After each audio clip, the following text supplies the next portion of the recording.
Shalom and welcome to our 21st annual Feast of Weeks. This is part 18 of Preparing for Rulership.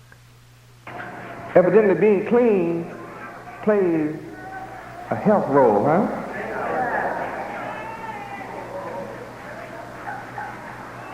Now back to Leviticus 15. Verse 6 reads, And he that sitteth on anything whereon he sat, that hath the issue, shall wash his clothes, and bathe himself in water, and be unclean until the even. so if you go and sit on anything that he sat on, that's rough, isn't it? Yahweh is saying that the nature of bacteria and disease is so powerful that it'll penetrate. You know when you were a kid and you may have gone, so you had some guests in the house, and wherever they sat, you went behind and smelled the seat. Any of you ever done that? They don't need a line, I said, yeah. I'm gonna raise my hand. I'm going to tell you the truth. See? You ever gone behind somebody and smelled the seat? And you knew somebody beside you had sat there. They've been gone all day long and they're still in that seat, boy. Ooh-wee.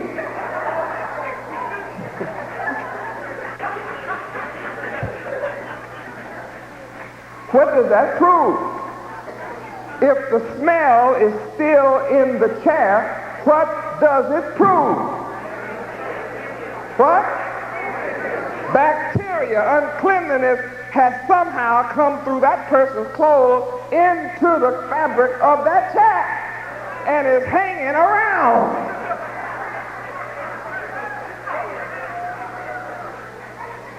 And it's hanging around with such profundity that you can still smell it.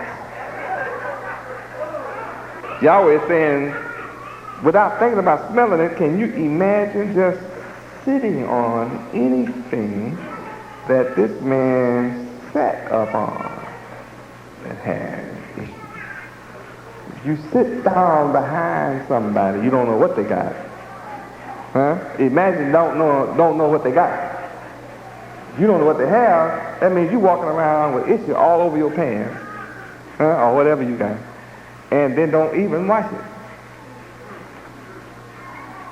it. It's a real handicap to sit down behind somebody that don't know they have an issue.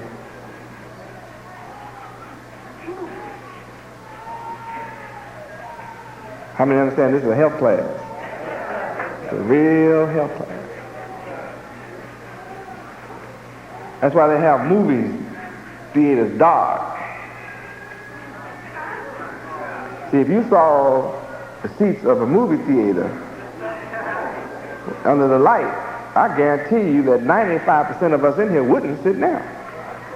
Some of you sit down, I understand. See, you sit down on anything. It won't make you no difference.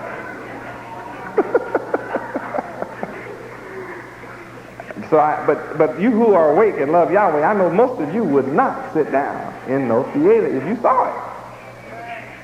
You talk about, anybody ever seen a theater seat with the lights on? Mean, huh? You can go to a theater and come out scratching.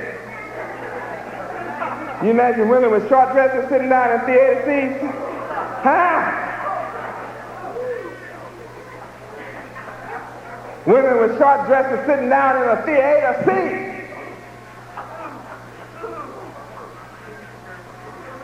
You know what a miniskirt will do in a theater? Women wonder why they have a problem. They have the hoochie coo down there.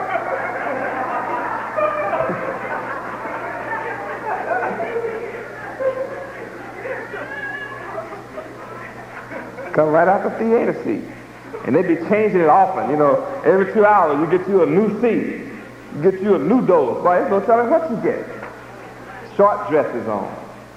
Ooh. I got this problem, doctor. And I don't know what it is. I didn't mess with nobody. You didn't. You just went and sat down in one of those movie seats. Huh? That'll make you think about going to a movie, won't it? Verse 7. Read.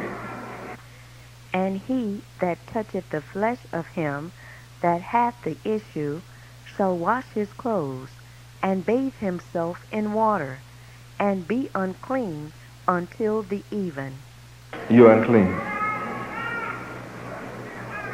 If you shake a man's hand that's got an issue anywhere on his body, you got to go not only wash your hands, but wash your clothes. And still, for a certain number of hours, 12 hours, you'll be unclean.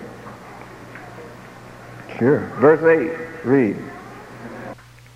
And if he that hath the issue spit upon him that is clean, then he shall wash his clothes, and bathe himself in water, and be unclean until the even. Now where does spit come from? What? The mouth? So sister, when you got a brother that's unclean and you kiss him, and some of his spit gets on you in your mouth.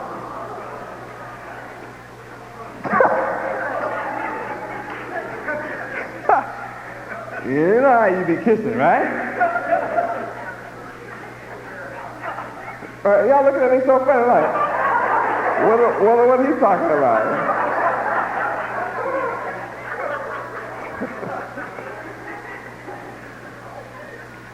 You know you be mixing up spit.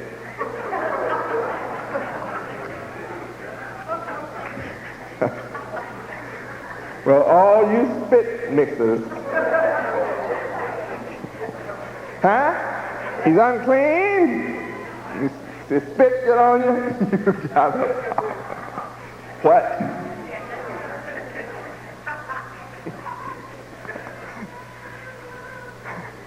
So if a man got an issue, should you kiss him?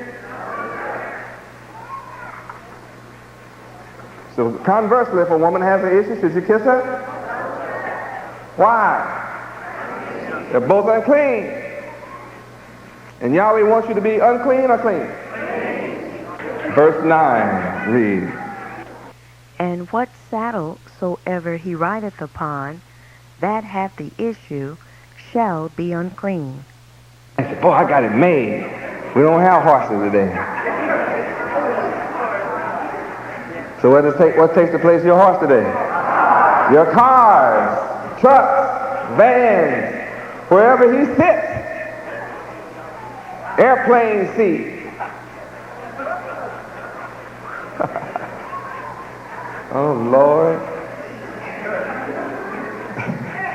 You can only pray. Say, well, Yahweh, I hope this seat, these last people in this seat didn't have no issue, Yahweh.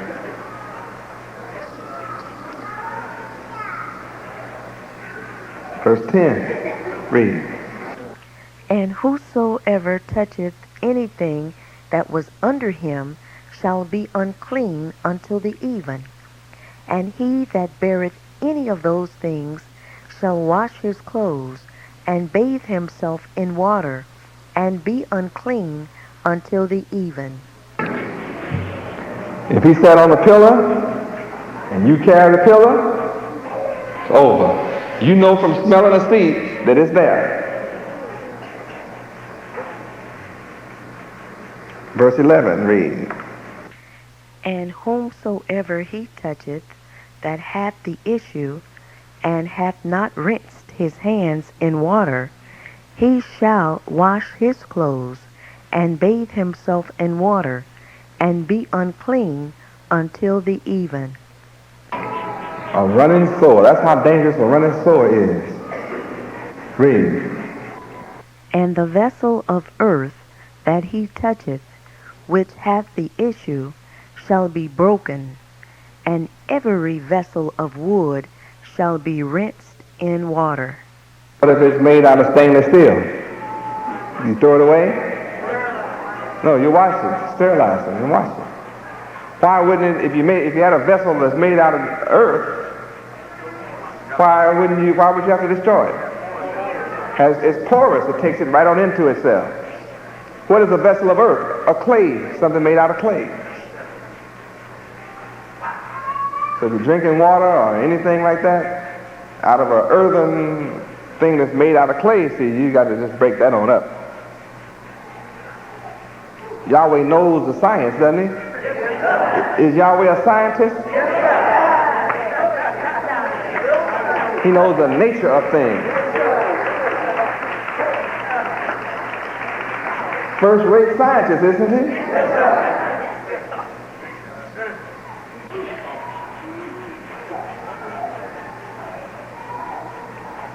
He's a master. Yahweh is the master of all knowledge. Look at how protected we are by just keeping his laws. If we didn't know why, just to keep it is a protection.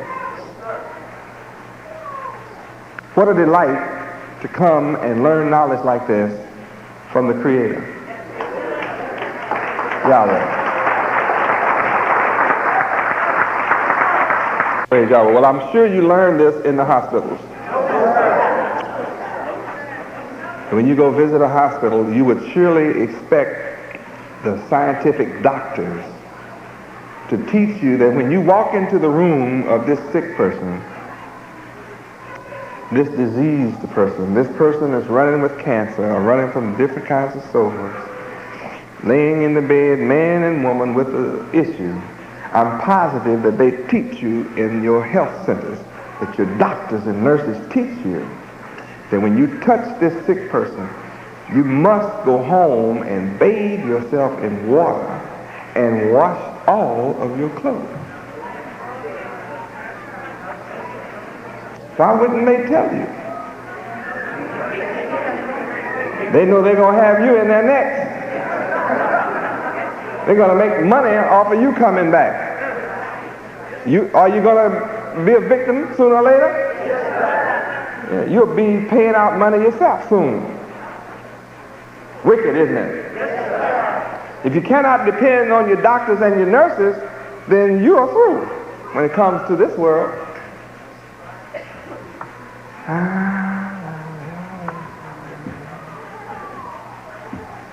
I'm sure the doctors are happy they'll be happy to learn that I'm teaching you such hygiene as this. I'm sure they will be delighted.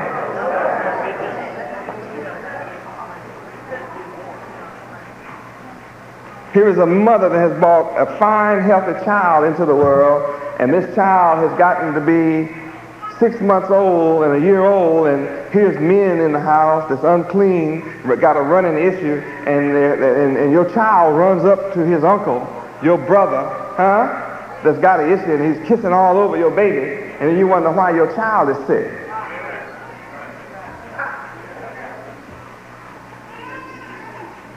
Or your mother, your unclean mother, and your old heathen father come with their old heathen, unclean, issue-running ways, sitting all around your house, slobbing all over your kids, and then you go back and kiss your kid run and kiss you, get all up in your arms, You got a thing going on in your house.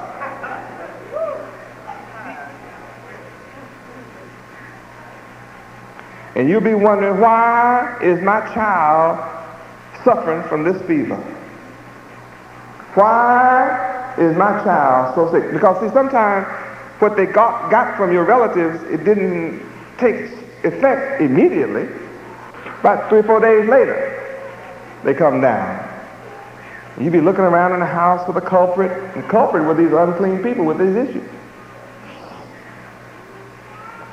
And I know people will know they have running sores and will come up and get all over you, because I've had people know they have a cold and come get in my face.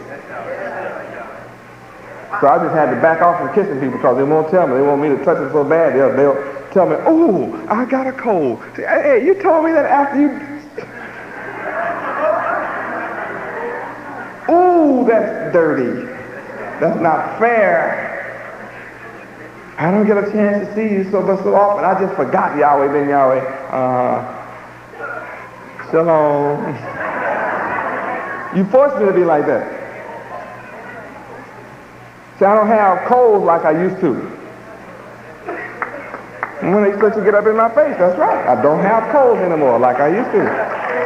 You had colds of coming right in my face and not saying a word. So now, I might shake your hand, I'll bow to you about 4 feet away.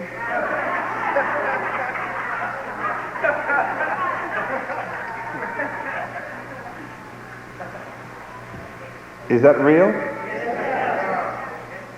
An honest and straightforward person would say, look, I got an issue, I got a sore. Some people will have herpes number 1 on their lip. And if you don't see them, they'll kiss you. And it's going to pass. You bet your money it's going to pass. It's definitely going to pass. That's dirty. That's dirty pool. That's wicked. That's unclean.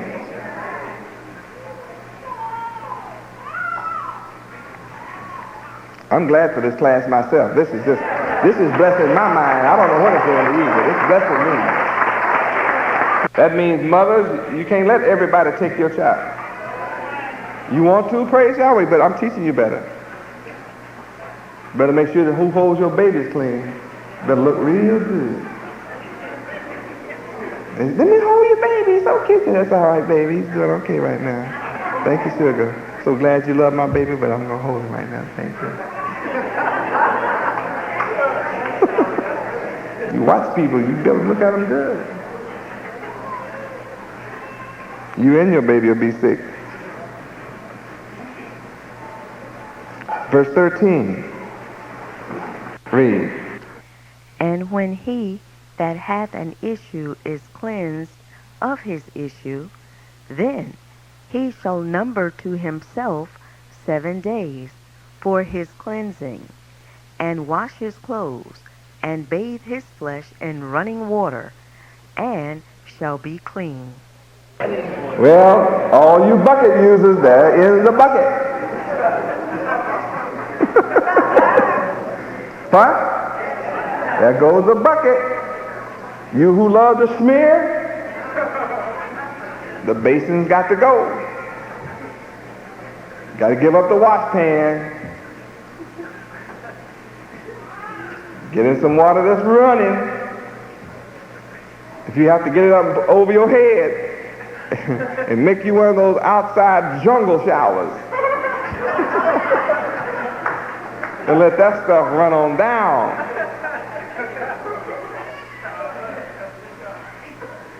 Yeah, make a jungle shower.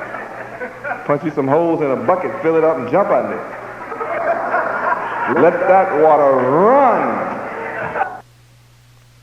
Please turn to side 2. This is a divine class. I don't care what you say.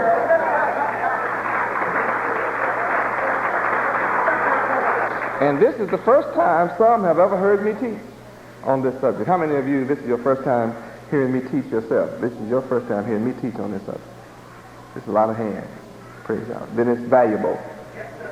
And you who've forgotten, it's a good refresher.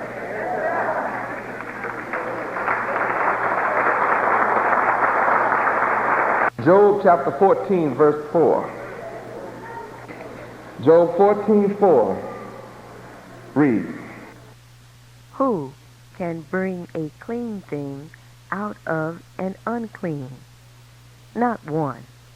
I'm the only one. See, I go spiritual now on this one. That's what makes me God. See, Job said, not one can do it, right? Only Yahweh. No one can bring a clean thing out of an unclean thing. How are you going to go to pus and bring something clean out of pus? How can you go into an issue, you got a pint of issue, and then bring a clean thing out of it? What? Only Yahweh could do that. No man, the Bible lets you see right here, no man can bring a clean thing out of an unclean thing. Not one, not one, not one.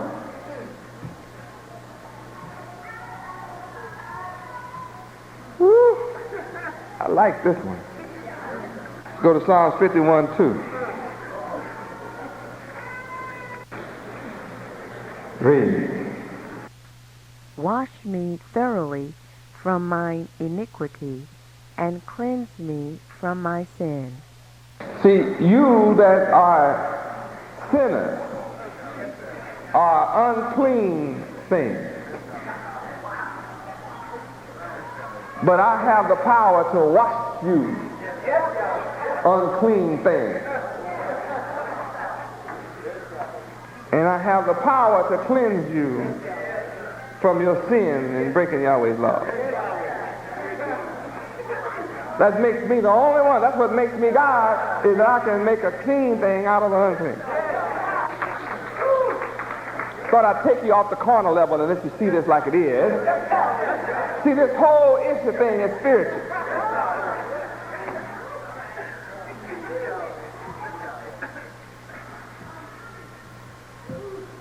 Oh, glory. Verse 5, read. Behold, I was shapen in iniquity, and in sin did my mother conceive me. That means you are an unclean thing from birth. Your old crazy mother did it to you.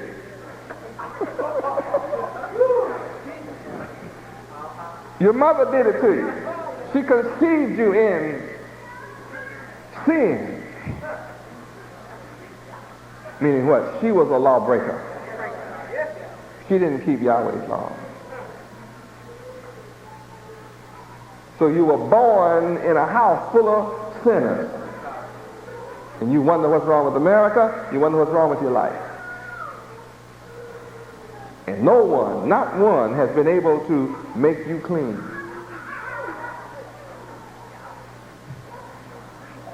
I'm the only one.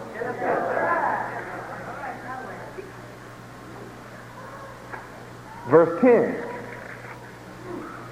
Read. Create in me a clean heart, O Yahweh, and renew a right spirit within me. What needs cleansing?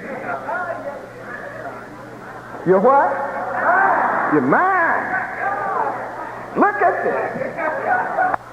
Woo! Well, that just makes me have chill bumps just thinking about identifying what this is about. Ooh, it makes me high. Means your mother had a dirty mind. So when you were born from your mother, you inherited your mother's dirty mind. And when you have a child, your child inherits your dirty mind, which is all full of iniquity and sin. And no matter how many churches you went to, you still kept those devilish, wicked minds that you had and couldn't get rid of them yet. Until I come, you keep these sinful minds.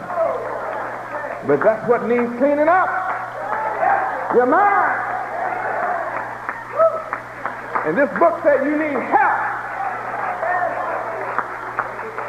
I need the Creator to do some creating in me. When I come to the earth, I have to have the power of creation within me. I have to be the creator.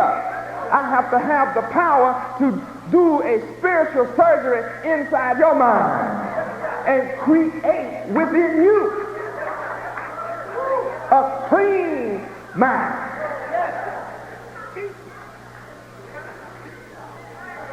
And I have the power to create in every one of you a clean mind. I can do it. Oh yes, I can.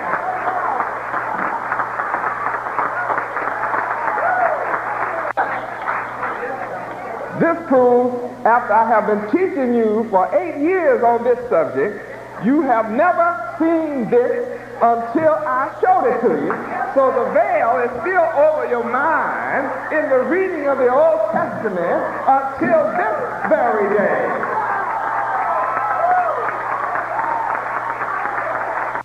The Spirit of Yahweh knew that I would have to teach this subject because 2 weeks ago I saw a brother when I taught on issues. For a minute, I mentioned issues. I saw a brother just jump up and run from a sister. He made a great big production. You know, he put on a real show. He grabbed his books and his suitcase, and he saw the sister had a towel and she was sitting there. He looked at the sister in disgust, grabbed his stuff, changed roles. He got on another robe, sat down, and like, here I am now, I'm clean. See, that wasn't the real issue. The real issue is your dirty mind, brother.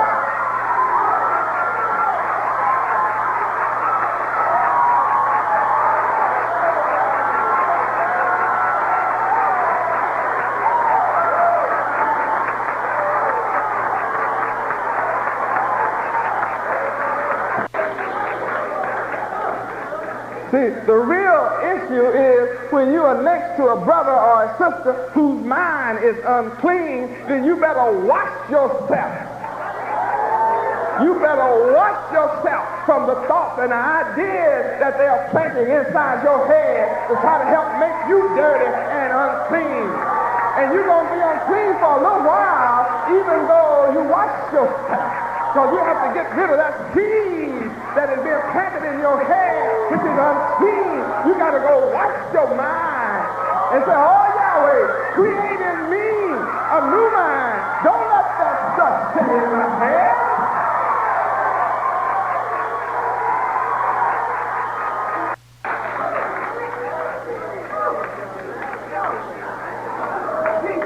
This should cause you to worship Yahweh.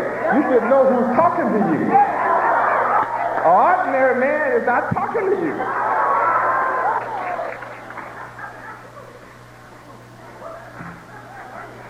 So you need to come to the spiritual level.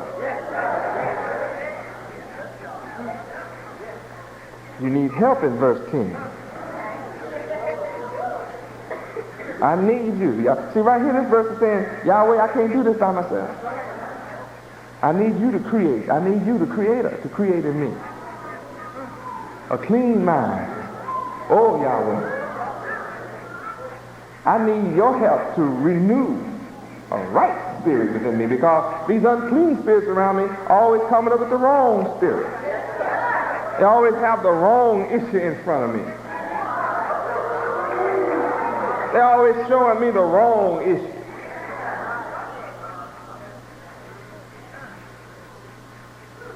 Always trying to get my mind to focus on the wrong issue. So Yahweh, I'm going to turn to you to cause me to focus and renew my mind to sit on the right issue. I want the right spirit within me.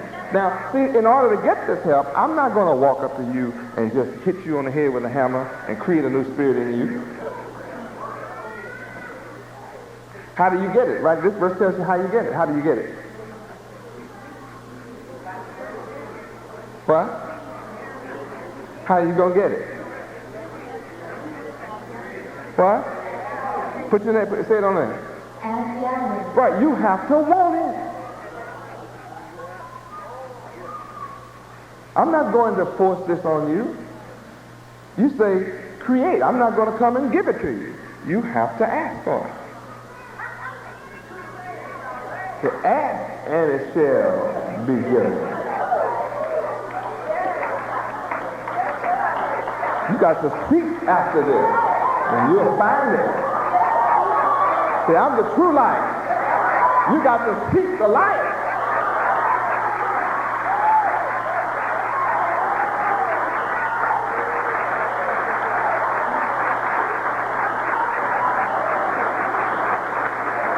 You have to be able to see who the light is. You have to be able to recognize the light.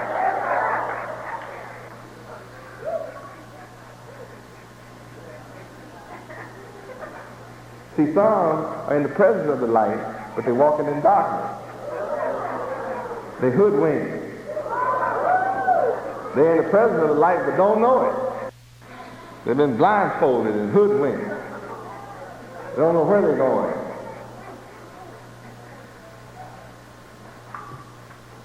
But it's a blessing when you can see that I'm the light. And you know I'm the light. You mean to tell me after all these years my mind can get popped open like this?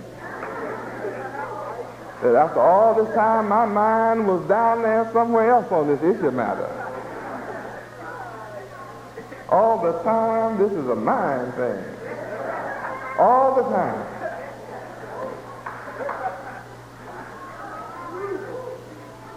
All the time, my mind went from circumcision on the 8th day. Sister said, I'm glad I'm not a man.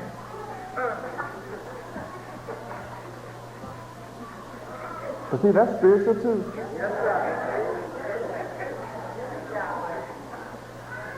When you analyze that circumcision is when the baby, oftentimes his urinary area is almost closed completely. And up under there is the precipice is adhering to the head of the penis. And then as he grows, if the foreskin is not cut off, then under there gathers all this dirt and filth and bacteria and accumulation of having sex and stuff. And if you don't have it, it's still gathered under there. And if a man is not circumcised, then it causes woman to have cervical cancer and other diseases of her femininity. But see, that's spiritual. When you cut off the foreskin, you set up for cleanliness. You cut away that which harbors and holds dirt and filth and disease. That's what your mind needs. You need the foreskin of your mind, which harbors filth and dirty thoughts, cut away so that you can be clean and not cause a disease and a cancer in the mind of somebody else. It's a real mind thing. So when you do the physical, that's a reminder of the spiritual. You've got to do the physical, but you've got to remember that spiritual. What a class tonight. I know you don't want me to stop. But this concludes part 18 of Preparing for Rulership.